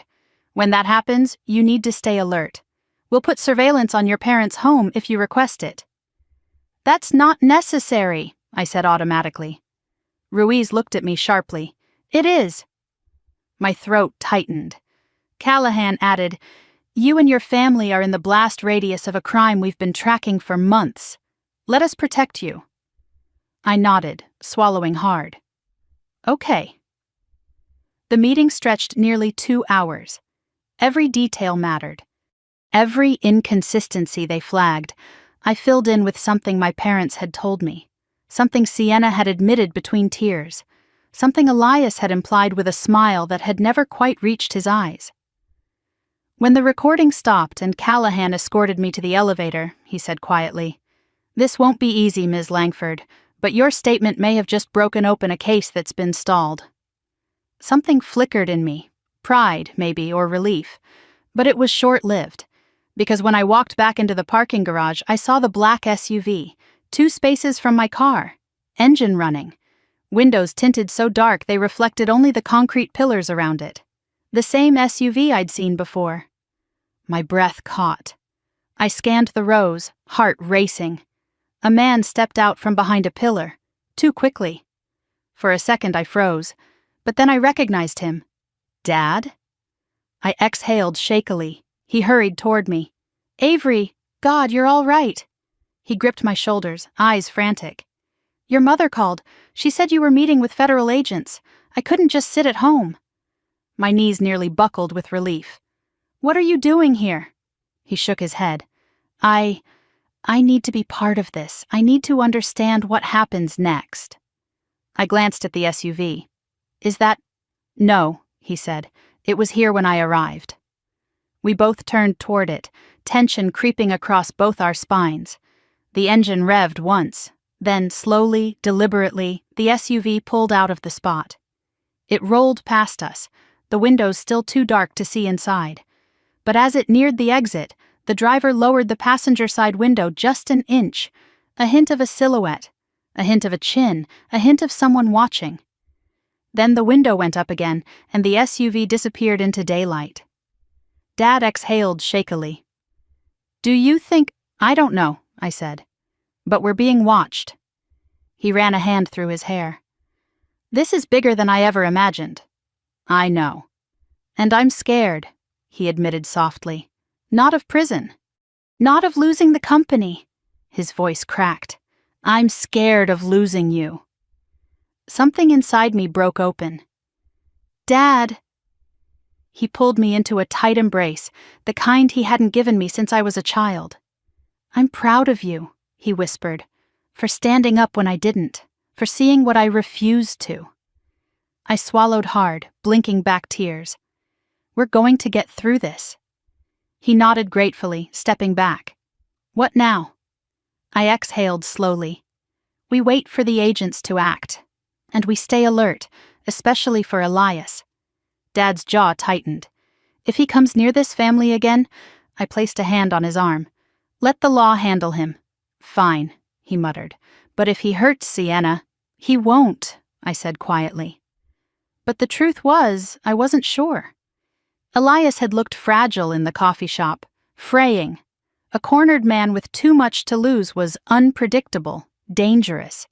And guilt didn't motivate him. Self-preservation did. "Let's go home," Dad said. We drove separately, but I stayed close behind him the entire way, my eyes shifting constantly between the road and the rearview mirror. Halfway to Coldridge, my phone buzzed. A new number, a single message. "You're running out of time." A tremor ran through me. Dad must have seen my car swerve slightly because he slowed, checking on me through his mirror. I steadied the wheel. No, I wasn't running out of time. They were, and the truth was closing in fast. Dad and I pulled into the driveway of the Langford house just past noon, the clouds thick and heavy above us like a sky waiting to break. The air smelled like snow even though none was falling yet, sharp, metallic, expectant. I watched Dad climb out of his car, slower than usual, as if everything that happened in the last 24 hours had settled into his bones. He gave me a small, steady nod before we walked toward the front door together. Inside, the house was too quiet. Mom sat at the kitchen table with a cup of tea untouched in front of her, staring at the steam as if it held answers. Sienna was pacing, her arms wrapped tightly around her chest, her movements restless and frantic.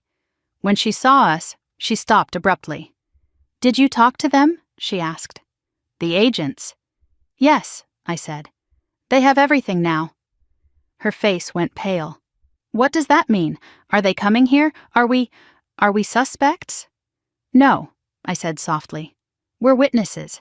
But the people Crestwell is really looking at won't go down quietly."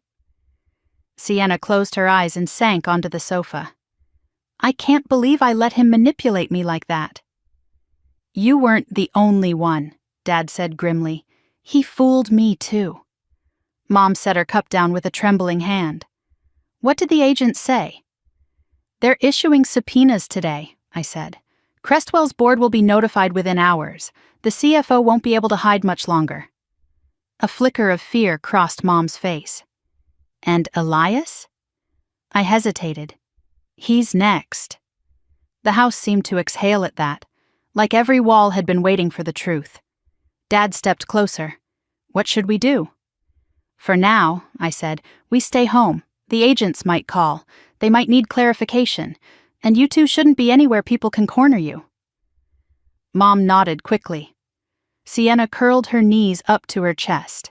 Dad sank into the armchair like a man who finally accepted he could stop running. But peace lasted less than 5 minutes. A hard rap on the door snapped everyone to attention. 3 knocks, firm, controlled, not frantic, not desperate, confident. My stomach dropped.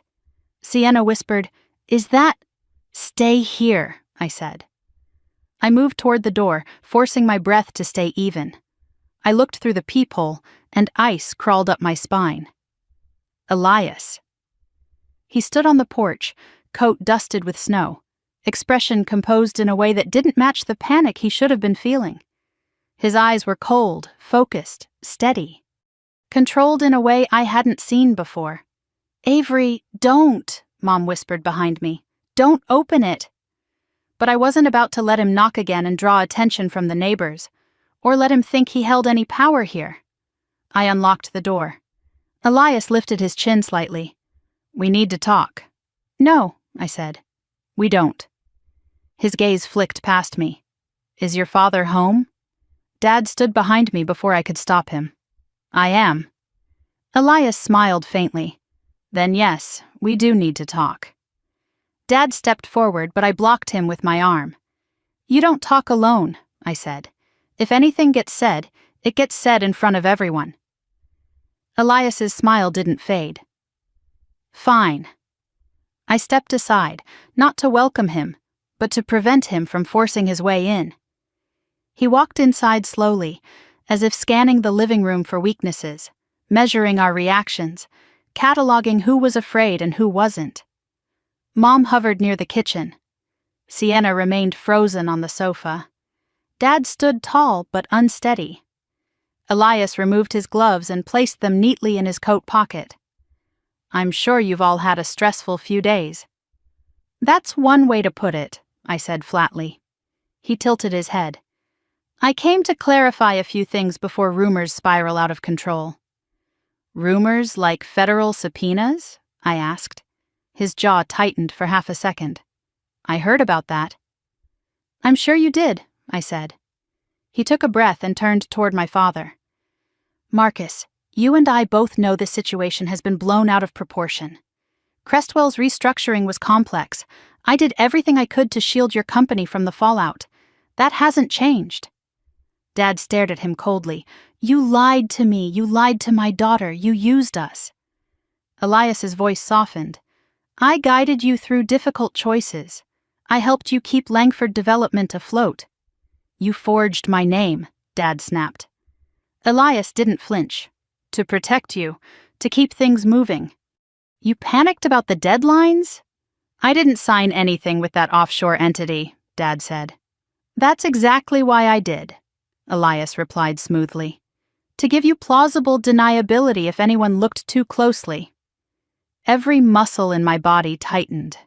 He wasn't denying the fraud. He wasn't even pretending innocence. He was reframing his crimes as favors. I stepped forward. You used our family. You used Sienna. He turned to her slowly. Sienna knew what she was signing. She shrank back. I didn't. He told me. He said. He cut her off. You're an adult. You signed your name. You benefited from what I built. Sienna's breath hitched. I moved closer, standing between them. Don't talk to her, I said. He lifted one brow. You're not in charge here, Avery. I am today. Something flickered in his expression. Annoyance, maybe even panic, but it was gone too fast to analyze. Then he spoke the words that made my blood freeze. If Langford Development goes down, you all go down with it. Not just your father, not just Sienna, you too. Mom gasped. Dad took a step forward like he might hit him. Sienna began shaking. I forced my voice to stay steady. What are you implying? Elias shrugged lightly. Your digital signature is on one of the Hartwell approvals. Dad turned to me sharply. What? My stomach twisted. It's forged. He knows that. Elias smiled. Can you prove that? Can the investigators, when everything is buried under a mountain of frantic cover-ups? Dad's face hardened. Get out of my house. But Elias wasn't done. He stepped closer, lowering his voice. You think the CFO is your enemy? He murmured. You think Crestwell is scared of your little statement? They aren't. They're gathering their own narrative right now, and when they tell investigators who was involved... His eyes slid to me. I promise your name will come up first. My heart hammered against my ribs. Dad's voice broke into a shout. I said get out! Elias didn't move. You're making a mistake, Marcus, a very big one. I'm correcting a mistake, Dad snapped. You. For the first time, Elias's calm facade cracked. His jaw clenched, and his hands tightened at his sides. He turned toward the door, coat swaying behind him, and paused only once, right beside me. You can't save them, Avery, he whispered. Not from this, not from Crestwell, not from themselves. I didn't step back. Watch me. His eyes glinted with something sharp, anger, maybe fear, and then he left, pulling the door closed behind him. Silence filled the house. No one moved. No one breathed. Finally, Mom collapsed into a chair, hands shaking. That man is evil, she whispered. Sienna wiped tears from her face. He's going to ruin us. Oh God, Avery, he's going to ruin us. Dad paced, fists clenched, muttering curses under his breath. I stood by the door, watching Elias's car disappear down the road, and felt something colder than fear settle in my chest. Not dread, not panic. Resolve. I turned to them. Listen to me. He came here because he's scared, because he knows the investigation is moving faster than he thought. He's losing control. Dad ran a hand through his hair. But he's right, isn't he? He'll point the finger at all of us. Yes, I said, And that's why we need to act before he can." Sienna sniffed. "What do we do?" I stepped into the center of the living room and looked at all three of them. "We tell the agents everything," I said. "Before Crestwell can rewrite history, before Elias can weaponize our silence, before anyone else shows up at this door." Mom nodded slowly. Dad exhaled, steadying himself. Sienna's voice shook. "Okay," I continued. "Every message, every document, every conversation with Elias or the CFO, every instinct you ignored, every lie you believed. All of it." Dad looked at me, something like fear and pride mingling in his expression. "I don't deserve you," he said quietly. "You deserve the truth," I said. "And we're running out of time." Mom wiped her eyes. "Will the agents protect us?" "I think so," I said softly, "but we need to give them something to protect." Sienna curled her legs under her. "I'll tell them everything."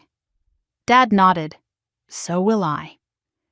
I moved to the window, watching the road, scanning the snowy path Elias had taken. He thought he could break us. He thought fear would silence us. He thought power could protect him. He had no idea who he was dealing with. I turned back to my family. "Tomorrow," I said, "we bring down Crestwell." And this time, no one disagreed. The house was still dark when I woke the next morning, the kind of heavy dawn light that makes everything look grainy and unreal. For a moment I lay there listening to the faint hum of the heater, the soft creak of the old floorboards, the familiar quiet of a home that had been peaceful once, before lies took root in its walls. I sat up, pulled on a sweater, and checked my phone. A message from Agent Ruiz arrived at 6:23 in the morning. "We're moving today. Be prepared for calls. Stay inside unless instructed otherwise." My pulse quickened, not with fear this time, but with the weight of what the day would bring. I slipped quietly out of bed and walked into the hallway. The smell of coffee drifted faintly from the kitchen. Dad was already up. He sat at the table, hunched over a stack of papers, reading glasses perched on the bridge of his nose. There were pages spread out before him, contract copies, old emails, the mortgage notice, evidence of the mistakes and trust that had brought us to this point. "You're up early," I said softly. He looked up, his eyes tired but clearer than I'd seen them in years. "Didn't sleep much," he said. "Your mother's still in bed. Sienna, too." I nodded, poured myself a cup of coffee, and sat across from him. For a moment we just sat in silence, both knowing there were things to say but unsure how to begin. Dad exhaled slowly. "I keep thinking about all the choices that got us here. I can't decide if I was blind or just desperate." "Maybe a bit of both," I said gently. "But that doesn't make you alone. People trusted Crestwell. People trust people who smile and shake hands and speak with confidence." He rubbed the back of his neck. "Still doesn't make it hurt less." "No," I said quietly. "It doesn't." A soft knock sounded behind us, and Sienna walked in wearing one of Dad's old sweatshirts. Her hair was messy, her eyes swollen from crying. "Is it happening today?" she asked. "Yes," I said. "They're moving on Crestwell, and likely on Elias." Sienna swallowed hard. "What about us?" "We're witnesses," I repeated, "as long as we tell them everything." She nodded slowly. "I will." Dad closed the folder in front of him. "What do you need from me today?" "Honesty," I said, "more than you've ever given anyone." He met my eyes, and something passed between us. An unspoken acknowledgement of the years lost, the fractured pieces that were finally starting to shift into place. Before either of us could say anything more, my phone rang. Unknown number. My pulse spiked. Dad watched me carefully. "Avery," I answered. "Hello?" "Ms. Langford," Agent Callahan said. "We're at Crestwell's downtown office now. Warrants are being executed. I suggest your family stays home for the next few hours. You may receive a call for follow-up." "Is it happening smoothly?" I asked. There was a beat of hesitation. For the moment carried a weight I didn't like. Is Elias there? I asked. No, Callahan said. We haven't located him yet. My chest tightened. Then you need to— Ms. Langford, he cut in gently. We're doing everything we can. Stay with your family. We'll update you soon. He hung up. I set the phone down slowly. Dad's eyes narrowed. What did he say? They can't find Elias. Sienna let out a shaky breath. Oh, God. Mom appeared in the doorway, her face pale. What do you mean they can't find him? I stood. It means we stay together. No one goes anywhere alone today. Dad pushed his chair back. I'll check the locks. Sienna moved closer. Avery, what if he comes here again? I wanted to say he wouldn't. I wanted to say he was too scared, too cornered, too watched. But I remembered that SUV, that crack of a window, the silhouette. I won't let him hurt you, I said. Not again. For the next hour, the house felt like a waiting room before a storm. Mom made tea. Sienna curled up under a blanket. Dad turned on the fireplace even though it wasn't cold enough yet. I checked my phone every few minutes, waiting for news. At 9:15, it came. A text from Agent Ruiz. He's on the move. Stay inside. I barely had time to show Dad when headlights swept across the front windows. A car, then another, then a third. Mom gasped.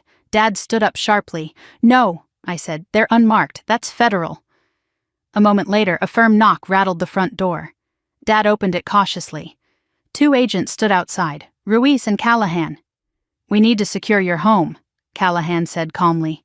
May we come in? Dad stepped aside immediately. Ruiz approached me. We executed warrants at Crestwell. We have access to internal records, and everything you gave us matches what we found. Relief flickered in my chest, quick and fragile. Is Elias in custody? I asked. Not yet, she said, but we know where he's heading. I frowned. Where? Callahan stepped forward. Here. Mom gasped. Dad's jaw clenched. What does he want? Ruiz didn't sugarcoat it. To retrieve whatever evidence he thinks your daughter has. He's panicked, and panicked men make dangerous choices. A cold shiver moved down my spine. We're going to station 2 agents outside, she continued. 2 more will remain inside until we confirm he's been apprehended. Sienna's voice trembled. He wouldn't hurt us, would he? Ruiz answered plainly. He's desperate enough to try, and desperation can make anyone dangerous. Dad's fists tightened.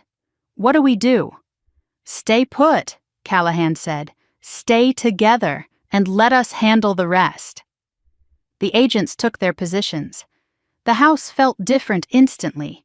Still our home, but now something fortified. Guarded, waiting. Minutes passed like hours. The clock ticked loudly. The fire crackled. Every sound felt amplified.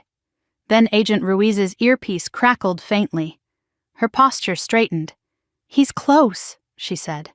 My heart slammed against my ribs.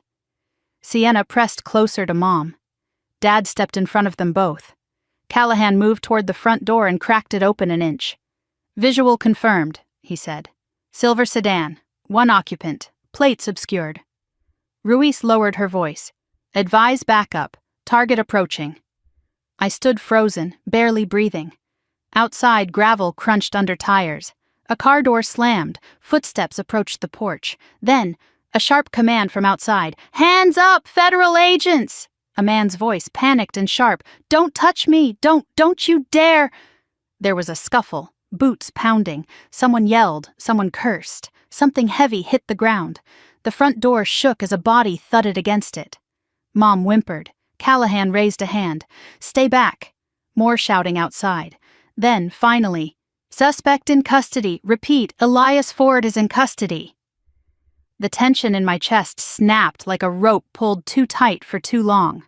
Ruiz exhaled. It's over. Dad sagged into the nearest chair, face pale with relief. Sienna began sobbing into Mom's shoulder. And for the first time in what felt like forever, I allowed myself to breathe fully. After a minute, Callahan stepped onto the porch. Ruiz followed, nodding for us to join them outside. I stepped out with Dad beside me. Elias was being walked toward a black SUV in handcuffs, his hair disheveled, his face twisted in a mix of rage and defeat. When he saw me, he stopped struggling long enough to smirk. "This isn't over," he spat. "You think you've won? You don't even know what Crestwell is capable of." I met his eyes steadily. "Crestwell's collapsing. You know it. And you know who helped take it down." His jaw tensed. "You're going to regret this." Dad stepped in front of me. "No, you are." An agent pushed Elias into the vehicle. The door shut with a heavy thud, sealing him inside. Ruiz turned to us. "He'll be held without bail pending formal charges. With the evidence we have, it's unlikely he'll see daylight outside a courtroom for a long time." Dad ran a hand down his face, shaking his head. "I still can't believe any of this happened." "It did," I said. "But it ends today." Mom hugged me tightly. "You saved us, Avery. You saved all of us." Her voice cracked, and something inside me, something long-wounded, softened. Ruiz cleared her throat gently. "I'll need to speak with each of you later today for follow-up interviews. But for now, get some rest. You've all been through enough." We thanked them as the agents packed up. When they finally drove away, leaving the street quiet and untouched by anything except falling snow, the house seemed to breathe again. Dad turned to me. "I don't know how to repay you." "You don't," I said. "You just start over. All of us do." Mom squeezed my hand. Sienna wiped her face, still shaken but stronger than she'd been the night before. The storm had broken. The threat was gone. But rebuilding, the healing, that would take time. As we stepped back inside, I paused at the doorway and glanced at the road where Elias had disappeared minutes earlier. His final words lingered in the back of my mind, not as a warning, but as a reminder of how close we'd come to losing everything. Then I closed the door, and for the first time in years, the house felt safe. Snow drifted in slow spirals past the kitchen window the morning after Elias was taken into custody, drifting so softly it felt like the sky was finally exhaling. The house was quiet, calm in a way it hadn't been in weeks. When I walked into the living room, Dad was already up, sitting on the sofa with a mug of coffee clasped in both hands. He looked older but lighter, as if some invisible weight had finally slipped off his shoulders. He glanced at me and offered a small smile. "I didn't think I'd sleep at all," he said. "But I did, straight through." "That's a good sign," I said, sinking into the chair across from him. "It feels like my mind finally shut down after running on fear for months," he admitted. "You know, I didn't realize how deep I'd gotten until I saw him in those handcuffs. It was like waking from a nightmare." I nodded. "A long one." He looked down at his mug. "I owe you everything." "You owe me honesty," I said gently. "Nothing more." Mom stepped out from the hallway, wrapped in her thick winter robe, her hair still mussed from sleep. She joined us quietly, sliding onto the couch next to Dad. She looked at me with eyes that carried years of understanding and regret. "When you warned us about him, I should have listened. A mother is supposed to look out for her children, not the other way around." "You didn't know," I said. "He fooled all of you." Mom reached out, placing her hand on mine. "We made you feel like an outsider, like your voice wasn't welcome, and because of that, we almost lost everything." I swallowed hard, feeling old wounds ease just an inch. "We're still here," I whispered. "We get to fix things now, together." Dad exhaled shakily. "Together," he echoed. We stayed like that for a while, the quiet between us no longer tense or cautious, just honest. A fragile kind of peace began to fill the room, the same way the light outside slowly softened the edges of everything it touched. Around noon, a soft knock sounded at the door. Sienna shuffled toward it, pulling a blanket around her shoulders. She opened it, and there stood Agent Ruiz, dusted in snow, her expression calm. "Good morning," she said. "May I come in?" Dad nodded quickly. Of course. Ruiz stepped inside and brushed snow off her coat. I won't keep you long, she said. I just wanted to give you an update. Elias was transferred to a secure federal facility overnight. He's already begun negotiating with prosecutors. Sienna stiffened. Negotiating? So he's going to try blaming us. Ruiz gave a faint, reassuring smile. He's blaming everyone, but he has no evidence to implicate you, and he knows it. I crossed my arms. What about Crestwell? Ruiz's expression turned firmer. The company will survive, but not in its current form. Several executives are already under investigation. You were right about the shell vendors. And the offshore transfers. Dad closed his eyes as if absorbing a final blow. I should have known. She touched his arm gently. Mr. Langford, people like Elias build their power on being trusted. You weren't naive. You were targeted. He nodded, but I could see he wasn't ready to forgive himself. Ruiz turned to me. Ms. Langford, your testimony and documentation were essential. Without your timeline and the files you provided, this case might have taken months longer, months that could have given Elias time to disappear. I felt a knot loosen in my chest. I'm glad I did the right thing. You did more than that, she said. You protected your family, and you prevented Crestwell from burying a trail that could have hurt a lot of people. She glanced toward the window. I'll be in touch about next week's hearing, but as far as today goes, rest. You've earned it. When Ruiz left, the house felt even lighter, like the snow outside was cleansing everything, one quiet inch at a time. Later that afternoon, I stepped outside onto the porch, wrapped in a scarf and jacket. The cold bit at my cheeks, but it felt good, clean, honest. I watched the snow fall on the street, making everything look softer than it was yesterday. Dad joined me, hands in his coat pockets. You know, he said, I kept thinking strength was refusing help, refusing to admit mistakes. And now? I asked. He smiled faintly. Now I think strength is knowing when you're wrong and asking the right people for help. A tight breath escaped me. I'm glad you see that. He nodded, then looked at me with a softness I hadn't seen since I was a child. I'm sorry, Avery, for everything I ever made you carry alone. The apology landed so deep I felt something shift inside me, like a lock clicking open after years of rust. I accept it, I said quietly. And I forgive you. His eyes glistened. Thank you. We stood in silence, watching snow collect on the railing. For the first time in a long time, it didn't feel like we were standing on opposite sides of a chasm. Behind us, the front door opened. Sienna stepped out with 2 mugs of hot chocolate, handing one to me. She squeezed my hand. He's gone, she whispered. He can't hurt us anymore. No, I said. He can't. She looked into her mug. I've been thinking, maybe I should go back to school, or do something meaningful, not chase status the way he taught me to. I smiled. That sounds like a good plan. She nodded slowly. You were right about him. I'm sorry it took so long to see it. You see it now, I said. That's what matters. That evening, the 4 of us gathered in the living room with a fire crackling in the hearth. Mom brought out old photo albums, ones we hadn't looked at in years. Pictures of holidays before everything grew heavy with expectations.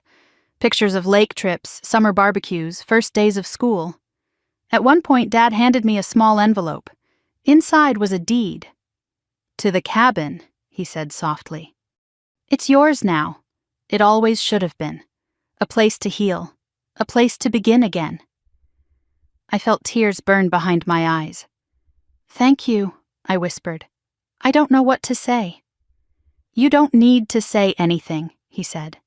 Just live a life that makes you proud. That night, as everyone drifted to bed, I stepped outside once more. The snow had stopped, leaving the world quiet and still. I watched the faint glow of the town below and wrapped my coat tighter. Some stories end with explosions or revelations or sudden victories. Mine ended with truth, with stillness, with a family learning how to become a family again. The storm hadn't destroyed us. It stripped us bare. It showed us who we were, who we had been, and who we could choose to be. And maybe that's what healing really is. I took a deep, steady breath and let the cold air fill my lungs. This was the first day of something new, a beginning, not perfect, not loud, but real. Before I go, if this story resonated with you, I'd love for you to leave a comment below. Tell me where you're listening from, or if you've lived through something like this. And if you want more stories of resilience, truth, and the kind of quiet revenge that restores your spirit, make sure to like the video and subscribe. It truly helps this growing community more than you know. Thank you for being here. Now, ready for the next story?